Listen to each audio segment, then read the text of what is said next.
Hey, good morning to you. We're looking at Acts 17 this morning. Acts 17, beginning in verse 1. It's Friday. Pray that you're having a great day. And just as we read, it says, beginning in verse 1, Now, when they had passed through Amphipolis and Apollonia, they came to Thessalonica, where there was a synagogue of the Jews. Then Paul, as his custom was, went into them, and for 3 Sabbaths reasoned with them from the Scriptures, explaining and demonstrating that Christ had to suffer and rise again from the dead, and saying, This Jesus, whom I preach to you, is the Christ. And some of them were persuaded, and a great multitude of the devout Greeks, and not a few of the leading women, joined Paul and Silas. But the Jews who were not persuaded, becoming envious, took some of the evil men from the marketplace, and gathering a mob, set all the city in an uproar, and attacked the house of Jason, and sought to bring them out to the people. But when they did not find them, they dragged Jason and some of the brethren to the rulers of the city, crying out, These who have turned the world upside down have come here too. Jason has harbored them, and these are all acting contrary to the decrees of Caesar, saying there is another king, Jesus. And they troubled the crowd and the rulers of the city when they heard these things. So when they had taken security from Jason and the rest, they let them go. Just want a couple of things in this. Paul was in prison, the last part, singing, and he and Silas were released from prison. We see the jailer saved. Now they've moved on. And here they're reasoning in the synagogue on the Sabbath, as was their habit. And that's so important. We remember that we continue to have a custom where we go in and we are regular. So people know where to find us when they want to hear the gospel, when they want to have conversation. And what Paul did is, in verse 3, he took the people where they were and brought them to Jesus. He explained to them about the Christ. You see, they were expecting the Christ to come, the Messiah to come. The Jews expected that.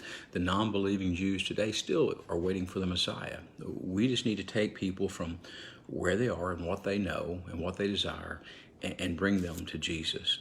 It says a great multitude of devout Greeks and not a few of the leading women joined Paul and says, so many people believed. And then in verse 5, we find that the Jews got envious, the ones that didn't believe. They didn't want to, because of the success, because of what they were seeing going on, because of the good that Paul and Silas were doing, they got envious. And here's something you need to see. When you can tell when you're dealing with folks who are unregenerate. They went to the marketplace and gathered a mob. They didn't come and try to reason. They didn't come and love. They gathered a mob of common people, and they drug Jason out and turned him over. I want you to know that today, that if you are a follower of Jesus Christ, you need to be ready, that there may be a time that the people who were your friends before will turn against you. We need to understand, as we witness to people, as we share Jesus, as someone comes to the point that they come out of the darkness and come to the light and receive Jesus Christ, we need to know that those who were formerly their friends probably will turn against them. They may not be everybody's hero anymore. Jason, because he became a believer, the whole city turned against him, those unbelievers, and they bring him to the magistrate. They bring him in and take security from him. They cause him difficulty. So have a heart as you share. Let people know that our following Jesus Christ is not as easy as some people think. When we follow Jesus Christ, there will be people who will turn against you. There will be people who will no longer be your friends. There will be people who said, you've made your decision. You've made your bed, now go lie in it. And my friends, let me tell you, I'm glad that I've chose Jesus. I'm glad that I've had to change some friends over the last 40 years. I've had to say no to some things that used to be okay in the group that used to run with. And as we share with people, we need to let them know that we've been there, we've seen that.